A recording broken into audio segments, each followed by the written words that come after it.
pretty, sexy, puok.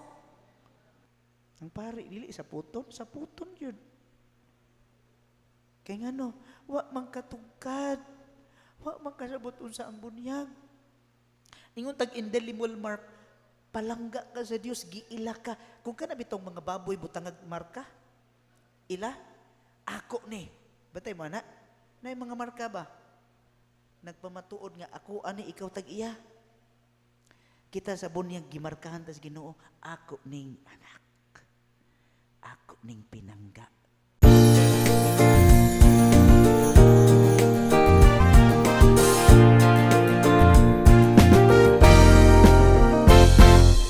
Gospel unsay nahitabo, si Kristo na hisama nato tungod siyang dakong gugma, way lain.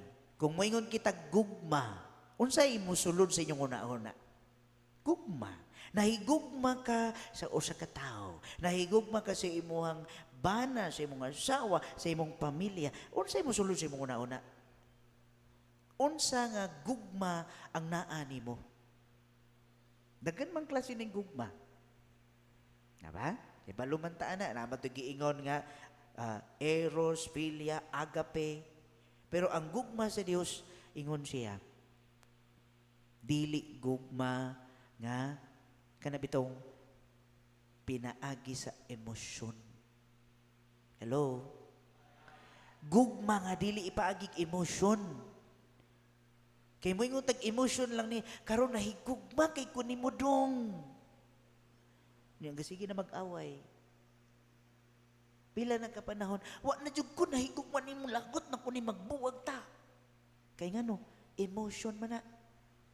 You love according to your feelings and emotions. And mind you, feelings are fleeting. Ang feelings mag-usap-usap. Ingon ang atong Ginoo, ang tinuod nga paghigugma walay sukod.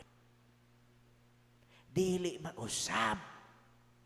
Dili piki. Tinuuray.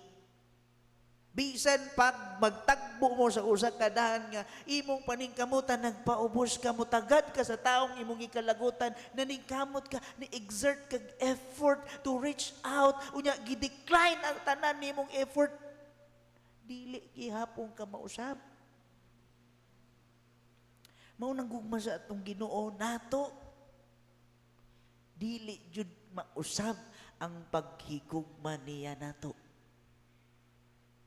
Ang pangutana, nganong nagpabunyag pa man siya? Day siya sala. Di ba magbunyagan ta na matay sa? Nahugasan man ta sa salang panulundon? Nganong magpabunyag pa man siya? Unsa may tubag anak mga kaigsuunan? Unsay rason nganong moagi pa man sa anak mga kaigsuunan? Ingon si George Caird sa komentaryo sa Ebanghelyo ni San Lucas. Ingon siya, Jesus went to be baptized then, not for private reasons, but as a man with a public calling. Balik ko na ko. Basin ng banang atog. Jesus went to be baptized then, not for private reasons, but as a man with public calling. So, kung magpabunyag di ay ta, naminaw pa mo? Shh, ayaw sa katulog ha? Kung magpabunyag di ay ta, unsay na sa inyong una-una mong bunyag? Kanang klaro nga una-una nga dili bakak. Kasagaran, pag maingon, hala na ay bunyag.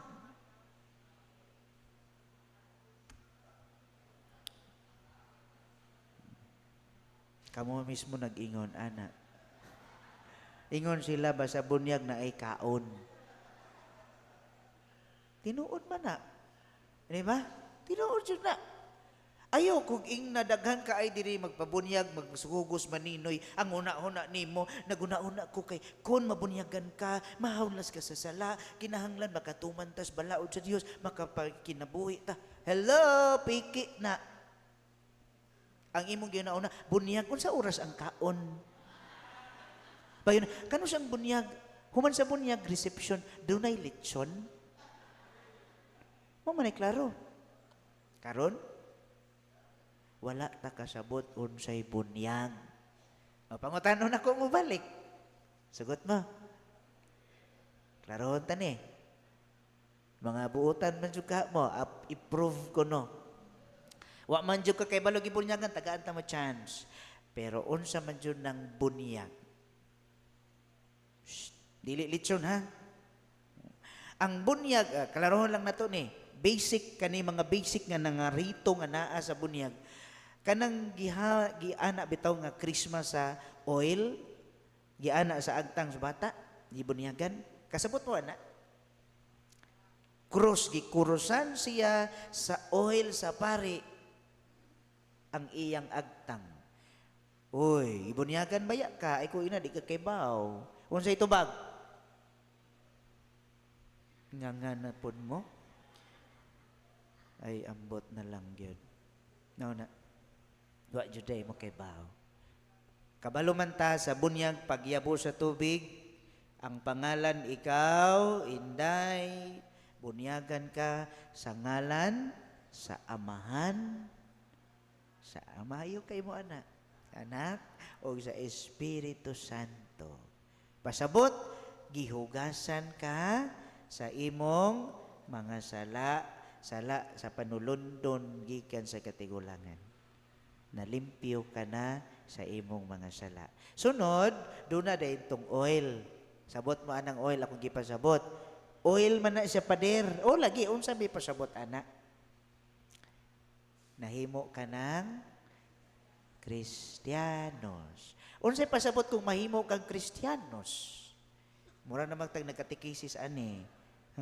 Katikisis 101, baptism. Pag mahimo kang Kristiyanos, anak na ka ni Kristo. Oo, tinuod, pakpak. Unya, kung anak ka, kanang marka nga cross sa oil sa agtang sa gibunyagan, kinsa may naitato dire, tato. Ay mga tato ninyo? Kabalo man jud mong tato, no? Ibutang-butang sa lawas. Di naman na mapapas, ambot lang mapapas ba na siya? Unsaon na pagpapas kung papason? Labaw pa na siya sa tattoo. Nga si Kristo mismo mo ay nagtato nimo. Ano si Kristo man pader? Pari man to. Sakramento ka na sa bunyag. Anaa ang presensya sa balaang Espiritu Santo. Pero wa ta kakita, wala ta nagpakabana nga balaan kaayo ang sakramentos bunyag kay ang ginahuna sa mga nangugos puros lang kaon.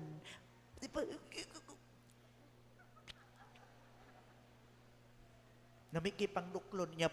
Nagatuo ba kamo sa Dios Espiritu Santo? Nagatuo ba kamo? Ganganga. Mo na bunyag no usay ay makasapot kayo ni Lord biano man unya ang siksik kay suot spaghetti sexy puok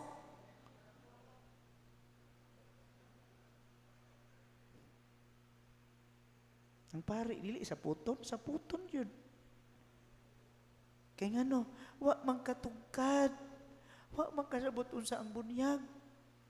Ingon tag indelible mark, palangga ka sa Dios, giila ka. Kung kana bitong mga baboy butangag marka, ila, ako ni. Batay mo na, na mga marka ba? Nagpamatuod nga, ako ani, ikaw tag iya. Kita sa bunyag, gimarkahan tas Ginoo, ako ning anak. Ako ning pinangga. Kristiyanos ni. Ikaw, Kristiyanos ka.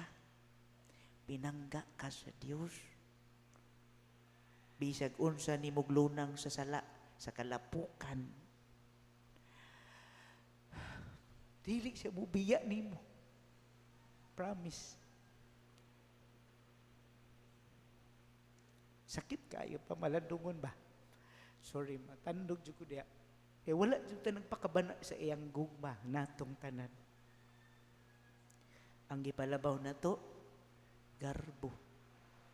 Ang gipalabaw nato ang ato lang mga gusto. Unya og mangisugay ni mediana, dili mo motubag, batia sa nagparia. Uy!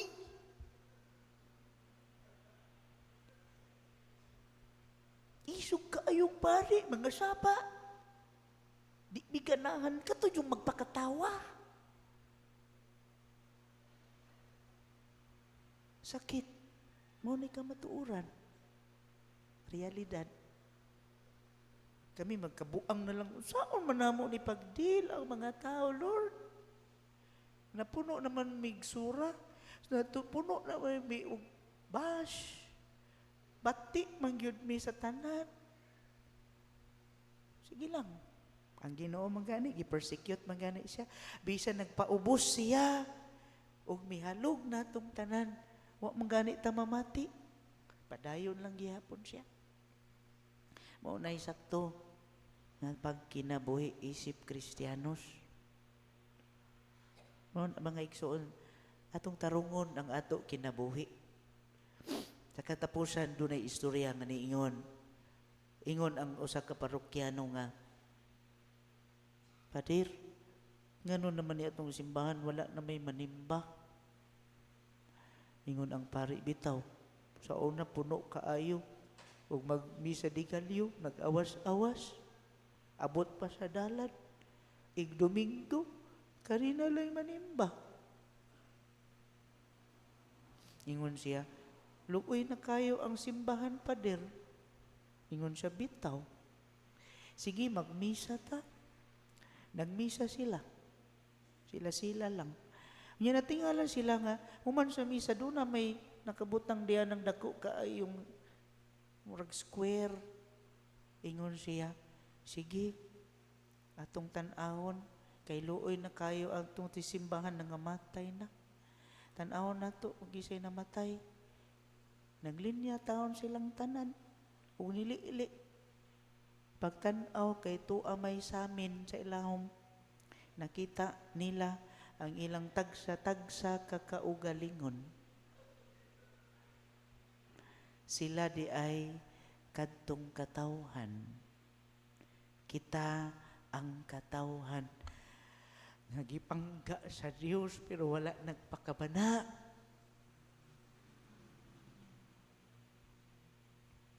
Napadulong na ta, nag-focus lang ta sa gusto nato sa ato kinabuhi. Mao na atong hinumduman si Kristo, nagpabunyag siya, dili kay naa siya sala, tungod sa iyahang dakong misyon, para makakuyog ta niya. Nagset siyag ehemplo, haron kita makaduyog uban niya, mag-abot ta, pero wala man tananing kamot nga mukabot niya. Siya ra kanunay. Unya kung naa na ganitay daghan ka ayong trial sa kinabuhi, mo blame na yung taasa man ka, Lord. Asa man ka? Marang maimo magpugibiyaan. Labi kay kasuntukon. Hilas. Mao na ang realidad. So, kung mamauli mo, usara ang walay assignment, usara diri ang nakaibalok kanu sa gibunyagan. Kamong tanan kay kaya ang inyong record. O ting kaya. Kay mao na pinaka-importante gawas sa inyong birthday. Gasa sa Dios ang inyong adlang natawhan o ang bunyag diha ka nahimugso, nahimo kang anak sa Dios. Ipakita imong paggigugma sa Dios. Pinaagi diha sa bunyag. Kay nadawat na to ang pagkaanak sa Dios.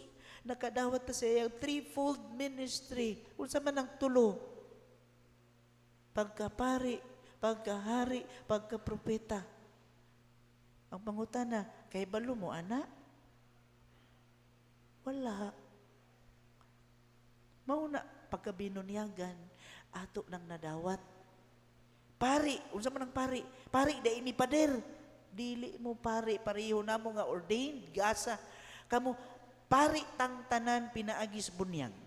But not ministerial, but common priesthood.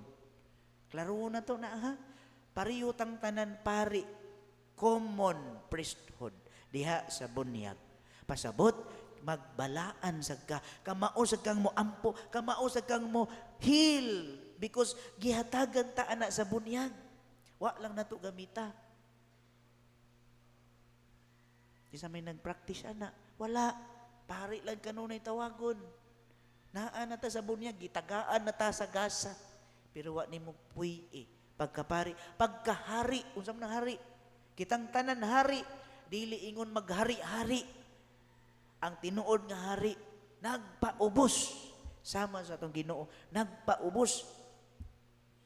Bahala gilibak, gahala gilimod, gahala gibaibiyay, gahala gipersecute. Kay mauman ang tinuod nga paghigugma. Dili ni siya sayon igsuon. Dili ni siya sayon. Pero kay di aman mo karon, nanimba man mo, pasabot you submit to God. Unsay hagit niya natong tanan. Pari ug pagkapropeta. Ang pagkapropeta, preach the good news. Isang yaw unsay nadungog ninyo, ayaw pag uli matugra dayon mo, mag-shopping-shopping. Share it to the people of God. Mao na atong misyon. Diya pa lang sa bunyag nindot na di ay kaayo, pero wa na to masabti. Hinaut unta sa pagpamauli. Kung makita ninyo inyong pizza sa bunyag, basing magkabuang mo adto diya sa office ron, patay mo ati luri. Nus agi ko gibunyagan diya, Lord. Pangitaa, i-renew ang imong bunyag sa imong kaugalingon dahil na sa pag-ampo tambong sa misa, kalawat adto sa Blessed Sacrament, magpasalamat ka, Lord. Salamat. Salamat nga niduyog ka na mo. Ano unta? Dili lang kay sige lang taok. Patuyang sa atong gusto.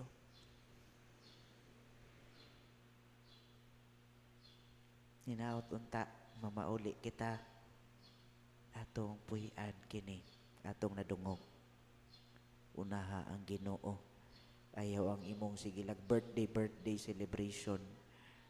Pero ang bunyag, kusog ka maingon nga, ang bunyag may importante.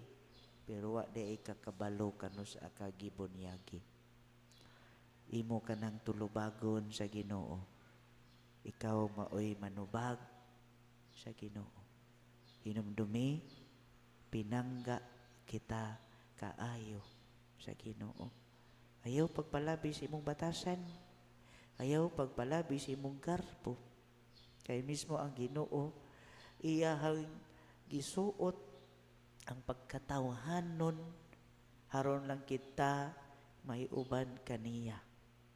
Hinaut unta kita usab musuot uban sa ato ang maayong binuhatan. Ay sa